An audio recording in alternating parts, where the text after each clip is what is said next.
Hey everyone, it's Jeremy. Welcome back to Vinyl Voodoo. Just going to jump right into it today, kind of doing a little something a little bit more informal. So, to start off with, I actually came across a pretty decent collection.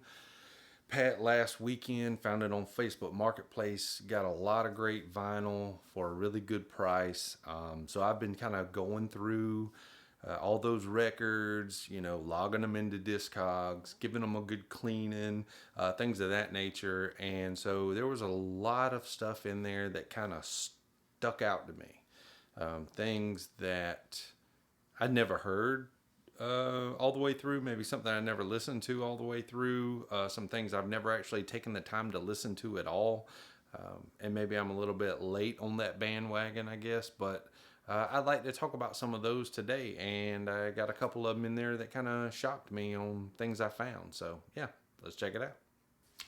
All right, so the first one I got today is Black Sabbath, Master of Reality. I took the time to listen to this. I'm still processing it. Of course, I've always listened to Black Sabbath, but not albums in their entirety. I'm really kicking myself because this is what I've been missing out on. And so I'm really been really pleased with this. I have another Black Sabbath album as well, which I was really pleased with that as well. I think it's Black Sabbath, the one with the witchy looking woman on the front of it. But that was a killer record, and this one is as well. They sound amazing. Some of these are the records that I found are really like early pressings.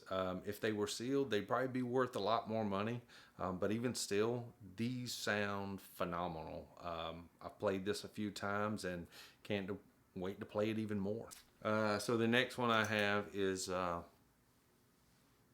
Dire Straits. Brothers in Arms. I actually used to own this CD. Vinyl sounds so much better. And there's a lot of, I don't remember a lot of this album, to be honest with you. Of course, just like with Black Sabbath, I listened to what was played on the radio.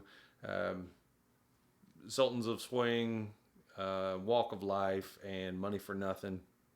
But Mark Knopfler is freaking phenomenal on guitar, man. Which brings me to this album.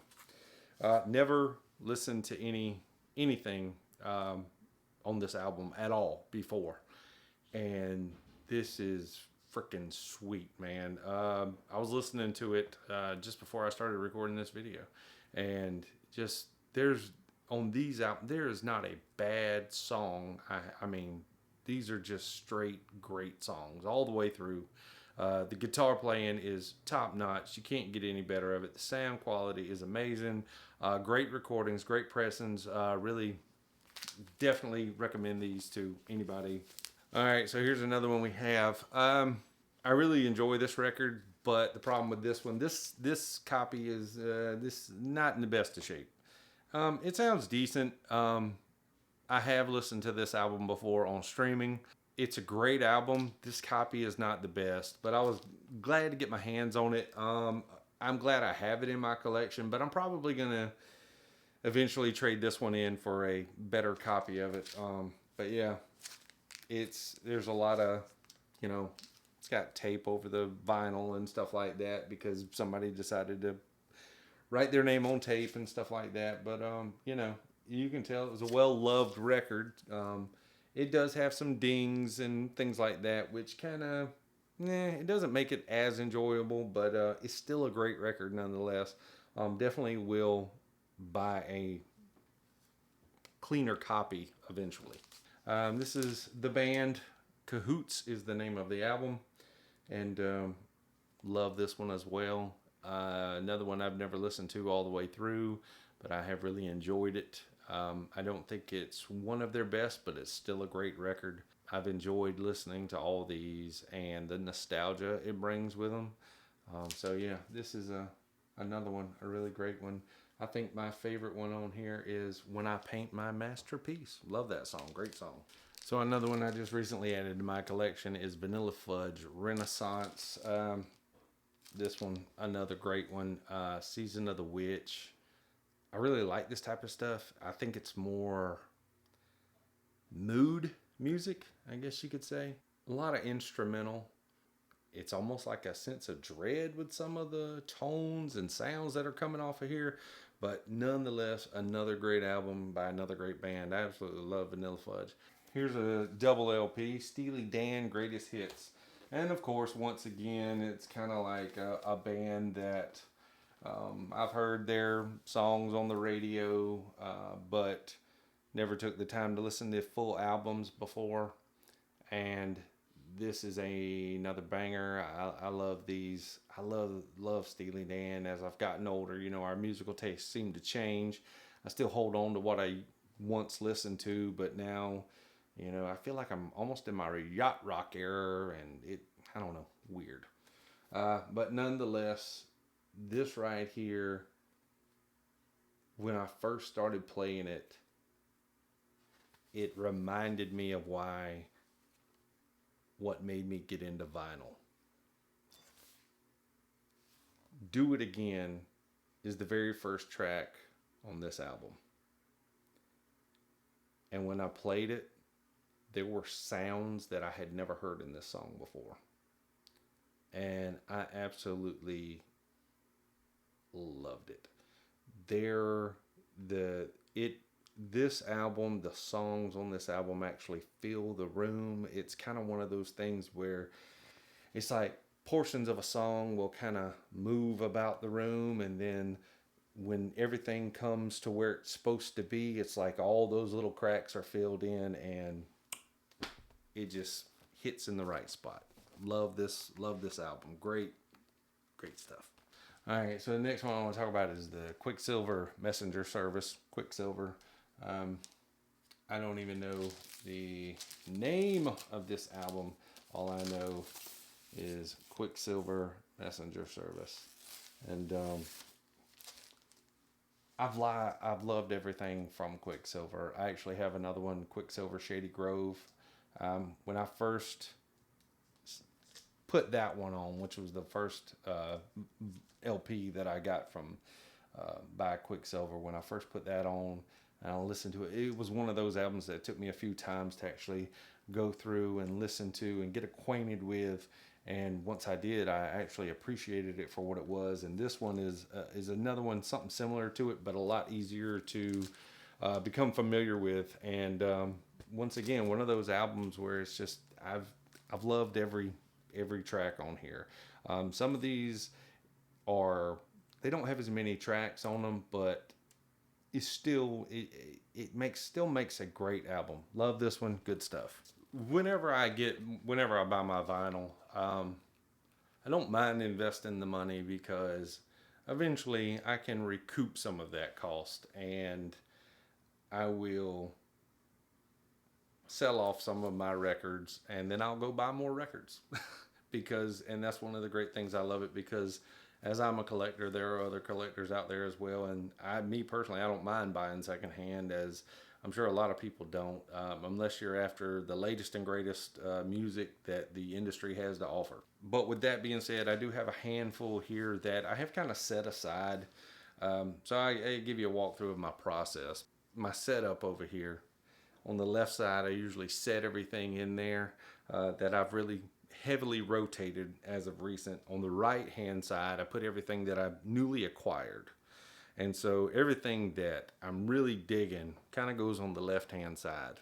Everything that I'm still processing and working on and trying to figure if I want to hang on to it or do I want to send this on to its next home, kind of leave in the right hand side. So that's where my mind is as of right now. So I have a few a few albums here that I just immediately, I wasn't crazy about it, whether it be a lot of the times it's the sound, possibly the sound quality, maybe it's the recording, maybe it's the pressing, whatever the case may be. But for one reason or another, I could not fall in love with these albums. So here they are. The first one, of course, is Pink Floyd, Ummagumma, however you'd like to say it. So this is a double LP, and some of it is, it says this is an entire live album. It was recorded at Mother's Birmingham and Manchester College of Commerce. I love Pink Floyd. I like Dark Side of the Moon and The Wall, and those are albums that I listen to even on CD and in their entirety. I've watched The Wall, the movie, and stuff like that. So I'm familiar, very familiar with Pink Floyd. I love a lot of their stuff, even, Wish You Were Here, the Division Bell.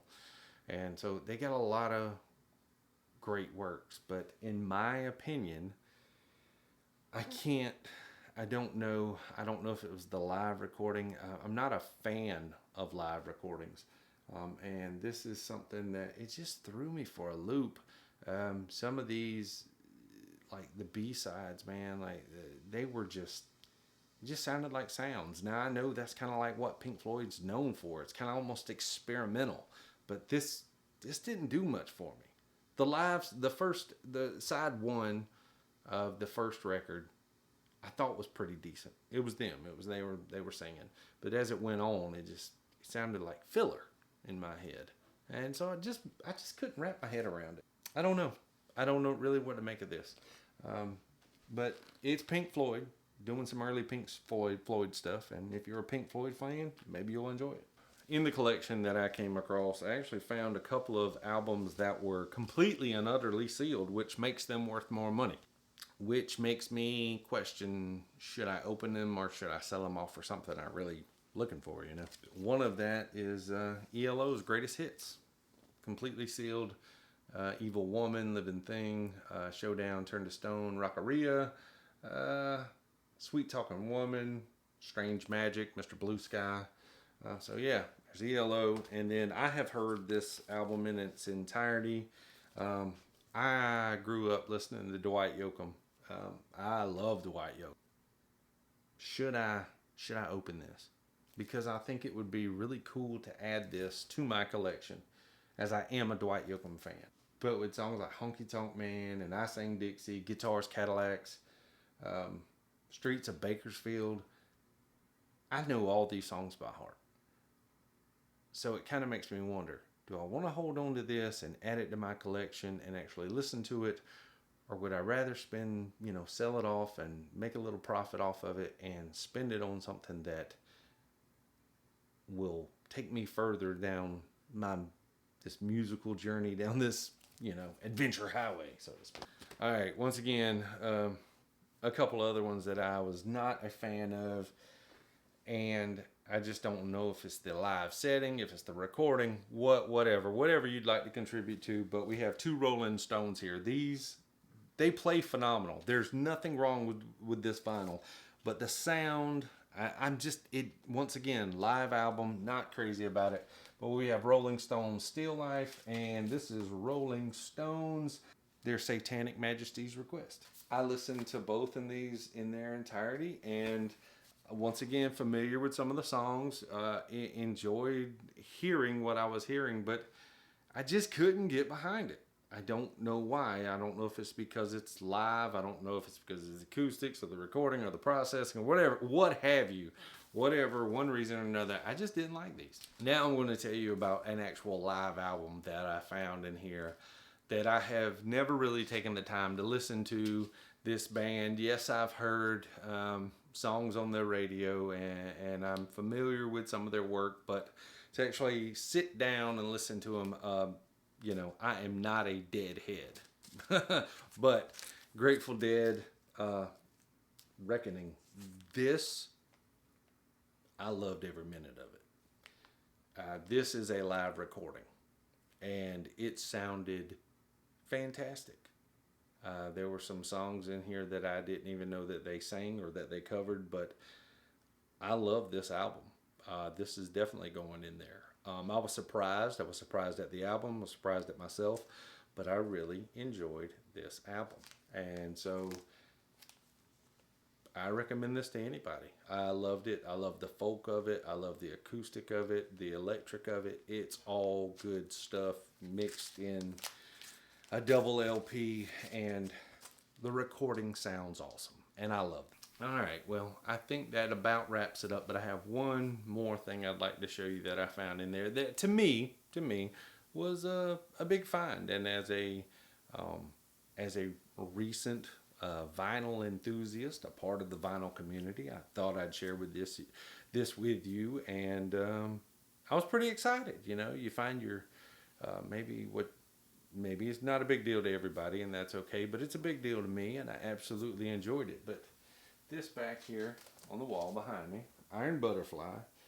This is 100% a promo copy of Iron Butterfly. This is Heavy, Iron Butterfly. Heavy is the name of the album. Um, and once again, I have not even actually taken the time to listen to it in its entirety. I started listening to it and I kind of got called away. There's no emboldened gold uh, lettering on anywhere on the sleeve that says it is a promo, but this is a promo according to Discogs. So I was quite pleased to find this. I do have Iron Butterflies and I got a Davida. So I was really stoked about this, you know, supposedly worth about $100. So I don't know. I liked Iron Butterfly and I got a Davida. Really enjoyed that album, and so I was like, hey, let's grab another. So I grabbed this. It's one of those things that makes you want to continue on your journey. It makes you want to continue digging through the crates, digging through the boxes, inhaling dust and mold and fighting with moths and so on and so forth and creepy crawlies and yada yada yada. And yeah, I I have yet to fully process this album, but I started listening to it, and so what? I don't know. I'll let you. Hopefully, by the next time, next video, I'll let you know what I think of it in its entirety. But guys, that's going to wrap it up for me today. I appreciate you guys tuning in and checking out the channel. If you haven't already, please do me a favor. Give me a like, a subscribe, leave a comment below. Speaking of rare finds, what's your best find out in the wild? But anyway, guys, this is Jeremy with Vinyl Voodoo. Y'all take care. See you soon.